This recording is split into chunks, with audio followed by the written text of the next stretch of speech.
Hello everyone, my name is Twinkle I'm Sonakshi. And I am Aditya. and we are here to talk about Anna Melissa. Anna Melissa is a animated short movie written by Charlie Kaufman and directed by Charlie Kaufman and Duke Johnson.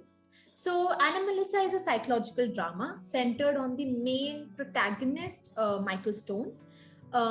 He's a very useful and authentic author and a very motivational speaker in the field of customer service.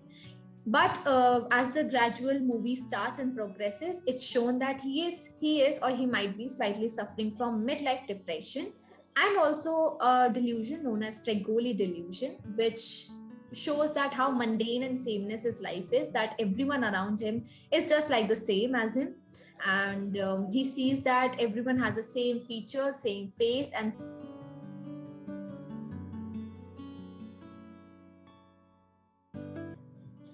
So you know how we see normal Pixar movies or Disney movies, like we've all watched so many animated movies. So yeah. there's a sameness to all of them. They're like all similar. There's a cartoon character, and or there's somebody who's animated. But this movie does not only basically just have an animated character. It is more of a puppet show. So even after the characters being portrayed as puppets, their movement is not at all restricted. When we see them moving, when we see them crossing lines, and when we see the depiction of all the surroundings around them, like the movie is based in Cincinnati. So it does not seem like a puppet set. It does not seem like puppets. Like I personally, when I watched the movie, I did not really realize that they were puppets, even though they have all the features of the puppets, like they have lines on their faces. I still thought that maybe they're wearing a mask or something, because their movement was so smooth and so swift. So the job done by the people in the team is quite commendable, because the movements are quite swift and it does not seem irritating or something like that. Whenever we hear puppets, we directly link them to children.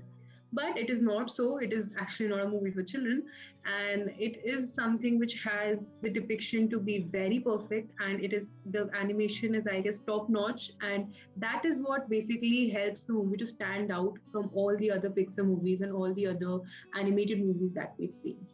Yeah, that's true. I know actually because the progress and the gradualness that we see, that how these, how they actually crafted these whole people and जिस तरीके से they showed कि वो कैसे move कर रहे हैं, कैसे they are lying down, कैसे they are showing the whole city and the scenario. So I think that was a very brilliant job and done by Duke Johnson and Charlie Kaufman, because the direction was on point. And when you see that movie, I don't know, I just felt it that at some point you realize that you are actually watching movie, you're actually watching real characters. You're not watching someone who is coming from an animated movie, or you're watching something that is animated. You don't feel like it. Also, rightly mentioned, it's an adult animation movie, so someone who is below 18, or someone, parents watching with children, kindly do not watch with children, or else you might need to do some explaining to them. So just be careful about that. But yeah, man, I think the animation was very good. What about you, Aditya? How did you like it? Yeah, I thought it is 70-30 ratio. Like I liked the animation, but I thought that it was made in 2015. So I think that उस 2015 में जिस तरह की animation हम achieve कर चुके थे, उस हिसाब से हमें नहीं मिली. हम बहुत आगे जा चुके थे एनिमेशन के टाइम में 2015 में, और अब तो बहुत ज्यादा. लाइक इस टाइम में हम देखते हैं जैसे एनिमेटेड मूवी अभी रिसेंटली आई शैंकी, उसमें बहुत ज्यादा एनिमेशन का यूज किया गया है. तो 2015 में भी इससे एटलीस्ट इसका 90 या 80% तो था, बट हमें इसमें देखने को मिलता है लाइक एटलीस्ट 50% तो 60% ही. हाँ, तो बट अच्छा था overall. It was very smooth and एकदम शुरुआत में तो एकदम लगता भी नहीं, फील भी नहीं होता. जब वो एरोप्लेन वाला सीन आता है तो फील भी नहीं होता कि हाँ एक्चुअली में एनिमेटेड है. But then as the movie goes on we realise that it may lag somewhere and it is also smooth somewhere. I think that can be a different perspective to look at it. Like when we see and talk about the technology and technological aspects, then that can be a different perspective to look at it. But let's not forget that these are all stock images and these are all stock puppets that they have made, and they have made it into show it as a whole movie. So I think that was a brilliant performance there. And yes, yeah.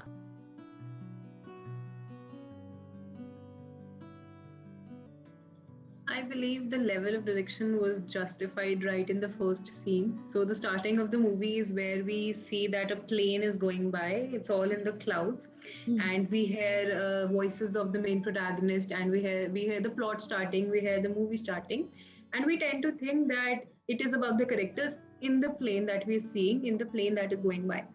Then the Hmm. scene zooms out, and it is actually the main protagonist looking out of his window in his own plane.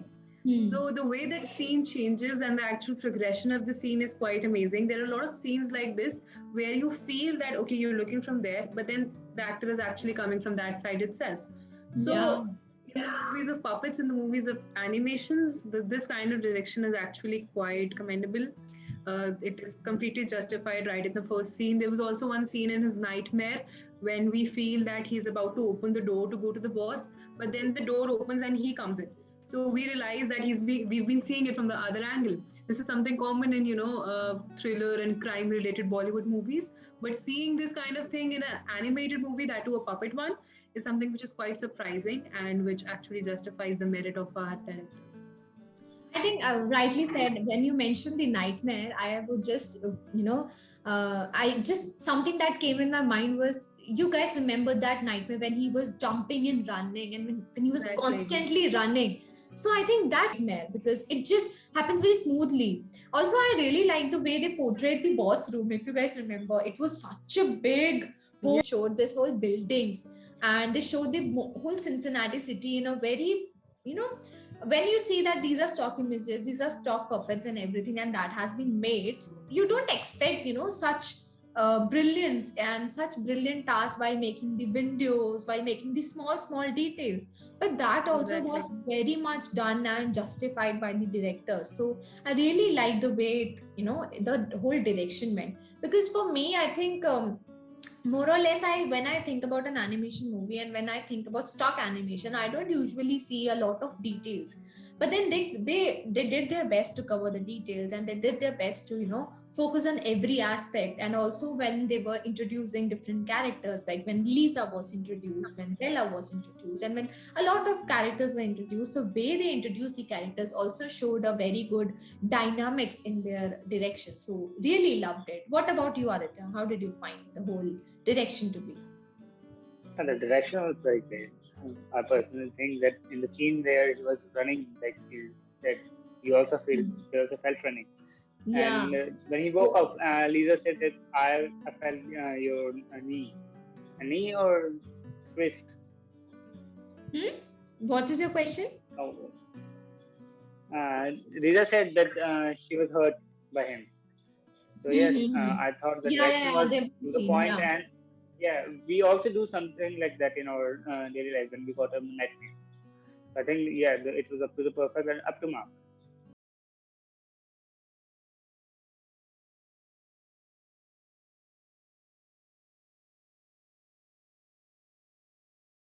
So we have Michael Stone as the protagonist. Then we have Bella. Bella is Michael Stone's ex-girlfriend or someone he had a relationship with for 10 years or suppose. But he left her because of the reasons that you will find out while we will be talking about the plot.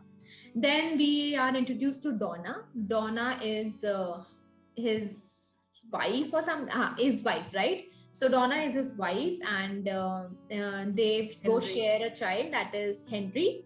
So we have been introduced with Henry, and then we are introduced to two people, that is Emily and Lisa.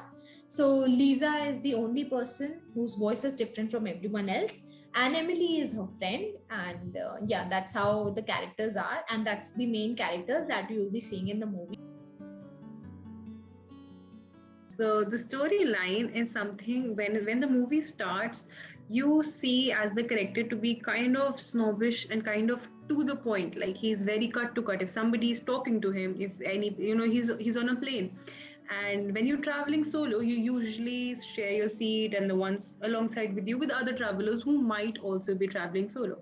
So having a normal small talk with him is something which is very common and something which is very human. But we see Michael to be very kind of, he comes off as arrogant when the movie starts. Before Donna and Lisa are introduced, we see Michael to be someone who just talks to the point and then drops the conversation. He's not somebody who's really interested in chatting or opening your heart, and he's basically Shahid Kapoor from Jab We Met before Geet happened, you know. So that is where you can relate him to. He's very just mind your own thing kind of guy. Yeah, yeah. So the movie starts off as that, and we see the character really, really changing over the movie, because when he's not somebody you'd really feel who'd be in love and would have a relationship. But then when he reaches his hotel, he calls up an old flame. He calls up Lisa. Wait, what was the name? Bella. Bella. Sorry, yeah. He calls up Bella, and we see that he is quite affected by Bella. We see a completely different side to him. We see how his voice is really he's not cutting into Bella's words. He's not cutting into what she's saying. He's not rude with her. He's telling her that he misses her, and he tells her that yeah, it's been 10 years, which Bella rectifies as like the woman scorn. She rectifies, no, it's been 11 years. So he's like, yeah, oh sorry, yeah, it's been 11 years. So yeah, that's where we see a completely different side to him, and we see that yeah, he can also be soft, and maybe because of we kind of sympathize for him at that point of time, because we tend to feel it's been clearly depicted before he calls Bella that he is not happy in his marriage, and he's not even happy with his child, and people might be thrown off by the male voice his wife has, Donna has. You might think that it is an LGBTQ movie. It is not. Donna is a female. Donna is his wife. Just the voice is manly because of the syndrome we'll be depicting. We'll be getting into that. We'll be getting into the mental health perspectives in a while. But yeah, Donna is a female. Yeah, clearing that out. So when we see him talking to Bella, we sympathize for him because we feel that maybe his heart was broken 11 years back and he got married and now he has a son.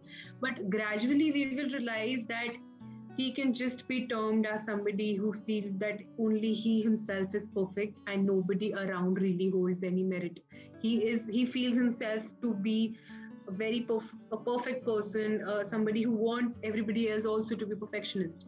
We can state him to have some tendencies of a narcissistic person, even though he does not love himself, but he still has a few narcissistic tendencies.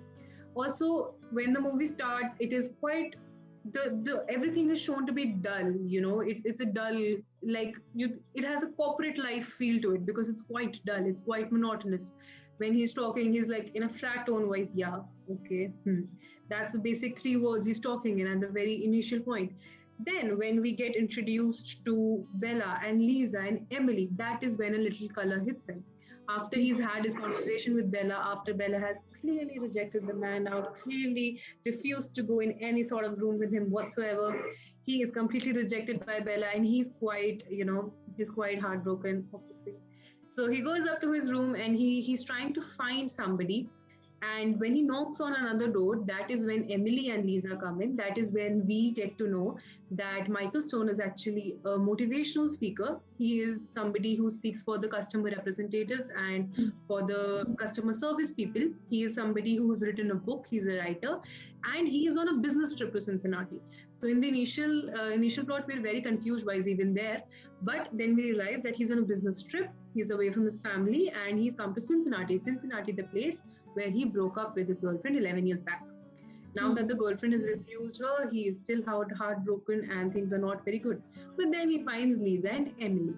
Now he goes with Lisa and Emily and he goes to, talking with them. And then we see a third side of him, somebody who can also socialize with people.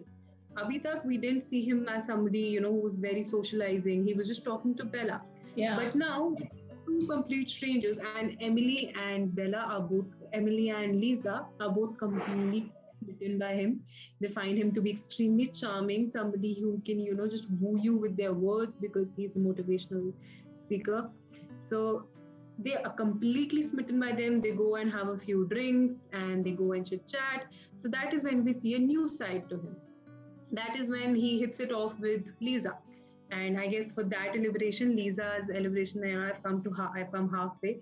So I'll give the opportunity to somebody else also to speak. So you guys can elaborate the rest of the movie. Okay. So as you rightly I, said that, yeah, you want to go ahead with this, Aditya? no, you go. No, that's all right. If you feel like you want to do it, then not, that's all right. But yeah. So coming back to the storyline, as you rightly mentioned, that the last thing was he picked Lisa, and they were both having a very gala time there, and they were enjoying and socializing, and everything was going fine. Till the time, when he realizes that most of the people, when Lisa and Emily go together, most of the men approach Emily because of her, the attitude and her elegance and a lot of things. Because it's shown that Lisa is somewhat clumsy and messy girl who doesn't know how to, behave or act. That's why she constantly says herself, "Shut up, Lisa! Don't say this, Lisa." She constantly Yeah, is talking to her and correcting her at some point. So I think extremely likewise, misunderstood. yeah, so I think likewise we when he asked Lisa out, because the whole point is ki, when you see that why was he searching for someone, okay, so this was the point, that why was he searching for someone in the hotel room. It was because he was hearing a different voice. So in all the during all the scenes, it's shown that he hears the same voice like his, he sees the same voice like his. But somewhere when he's getting dressed, or when he's taking a shower or something, he realizes that there is a sound coming, okay, and that sound is something that it's something like a song or something that's going on, okay. So then he searches for that. He's like, where is this sound coming from, where is this sound coming from? So he starts going to different doors, and calling people, open the door and all of that. But then and gradually he sees Emily, and hears voice of Lisa. So that's how in the plot starts, and that's how everyone just meets together. He finds Lisa to have a different voice.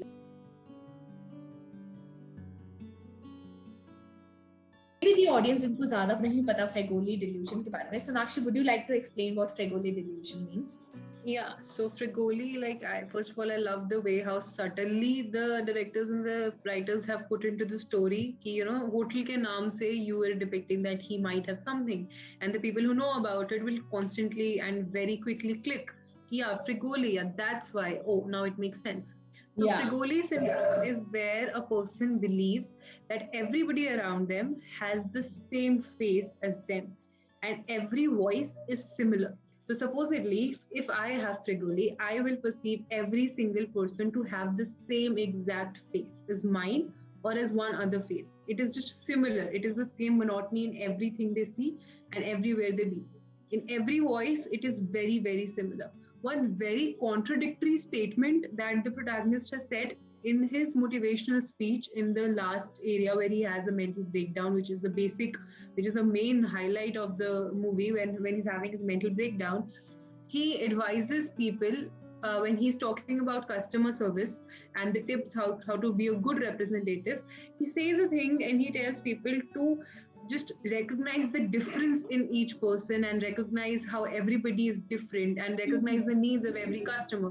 That is one very contradictory thing he says because he is a person suffering from It Frigoli was syndrome. irony. Yeah, it was very ironic because the base of Frigoli is that you perceive everybody to be same.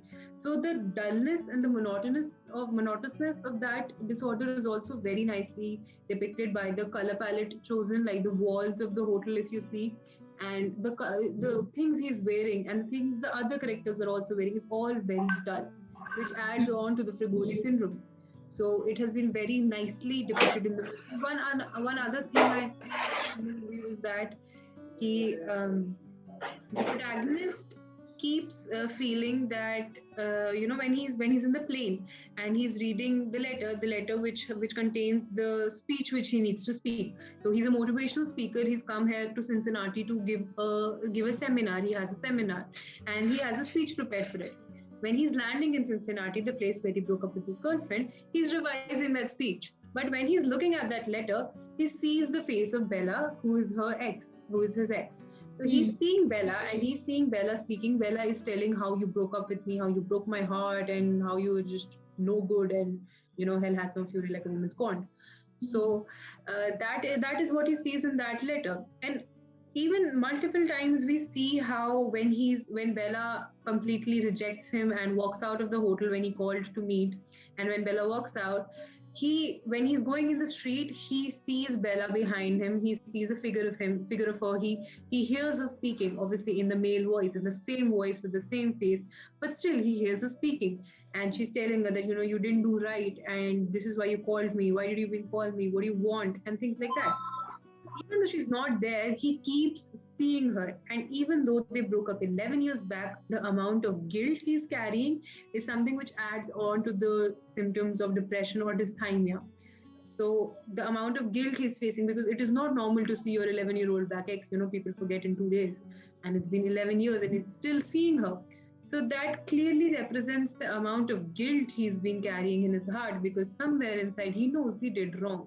Even he tells her twice or thrice, I guess, that I miss you and that I did wrong and I'm sorry. So for a grown man, that amount of guilt to handle and to carry, that is something which really adds on to the mental burden and the mental trauma that he must have been through. So that guilt is another very nice factor which is being quite impressively depicted in the movie. And what about you, Aditya? I would pitch this question to you as well. How do you think the mental health has been highlighted? I think the mental illness was justified because अगर देखा जाए तो अगर आप like हमें नहीं पता उसको कब से वो डिसीज है. Like, I don't particularly know the name, but हमें नहीं पता उसको कब से वो डिसीज है. तो अगर इतने टाइम से अगर कोई इंसान अपनी ही शक्ल देख रहा है सब में, अपनी ही आवाज देख रहा है सब में, तो वो ऑब्वियसली बोर ही होगा एंड वो चिड़चिड़ा भी हो जाएगा. That's true. Yeah. That's true. Something like अगर उसको कुछ दिख रहा है, मेंटल स्टेट उसका एक बहुत ज्यादा मतलब फ्रस्ट्रेटेड था, हमें साफ दिख रहा था, क्योंकि वो किसी से बात नहीं करना चाहता. इवन कोई लड़की भी आती है चाहे कितनी भी सुंदर है, बट वो ऐसा नहीं करना चाहती, क्योंकि भाई तेरी भी आवाज सेम है मेरी जैसी एंड शक्ल भी सेम है. That is why I was so instantly attracted to Lisa, because that was one voice which second thing हमें देखने को मिलती है कि जब लीसा दिखती है तब उसका एकदम से मेंटल जो कंडीशन है वो एकदम जंप कर जाती है from the grief and the boredom he is having to a sudden joy. Like उसको कोई तो मिली एंड एकदम से उसके बाद वो फ्यूचर प्लान करने लग जाता है कि भाई मैं तेरे साथ हूँ, तू मेरे साथ है, मैं अपनी वाइफ को छोड़ दूंगा, बच्चा छोड़ दूंगा एंड हम दोनों अकेले मस्त. So yeah, rightly said by Aditya, as he really mentioned that, how Fregoli syndrome, just makes the person more irritated, because that sameness and, that mundane nature of everyone is so prominent that when everyone looks at it, obviously it's very boring. So rightly mentioned by Aditya.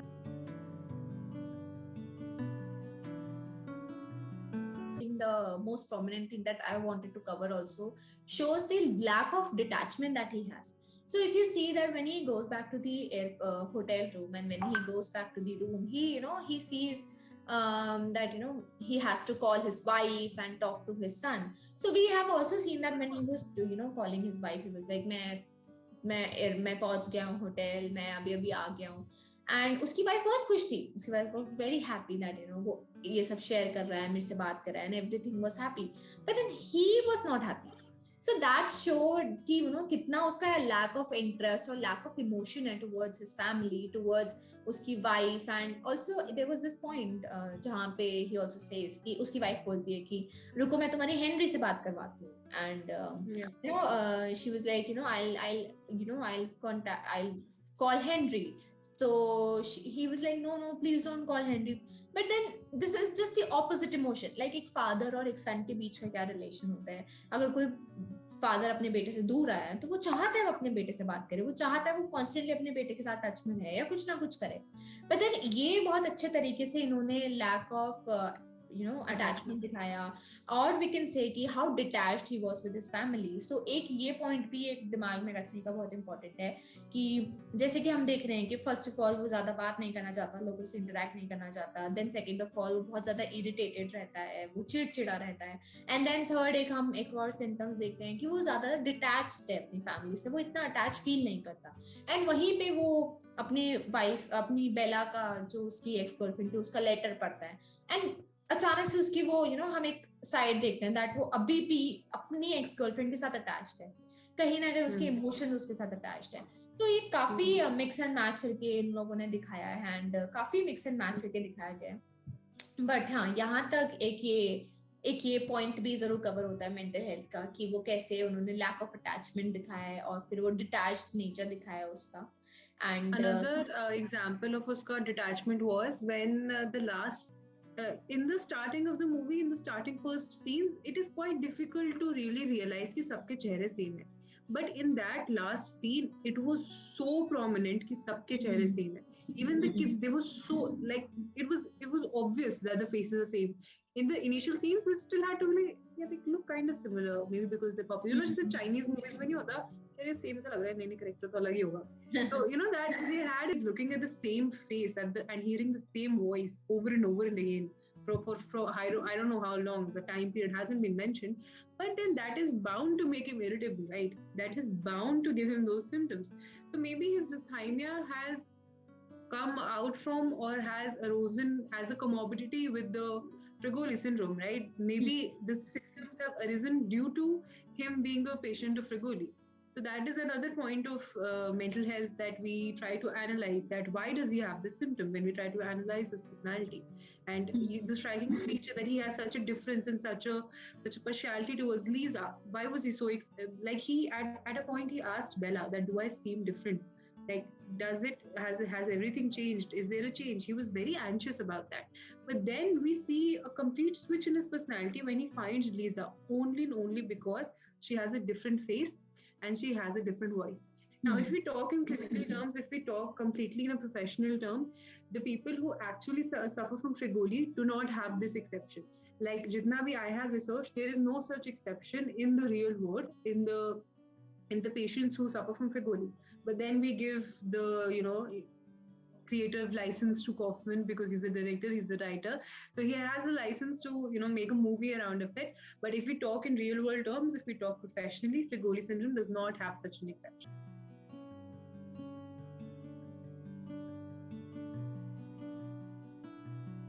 I think that's it about the whole movie analysis we present with you guys, and we hope that on this mental health day, you are more intrigued to watch this movie. You are more intrigued and interested to get to know what this movie is all about, how this movie covers the mental health aspect, and what all mental health aspect that we will be able to see. So yeah, we hope that you liked this video, and we hope that you enjoyed this movie analysis with us, and we'll see you next time.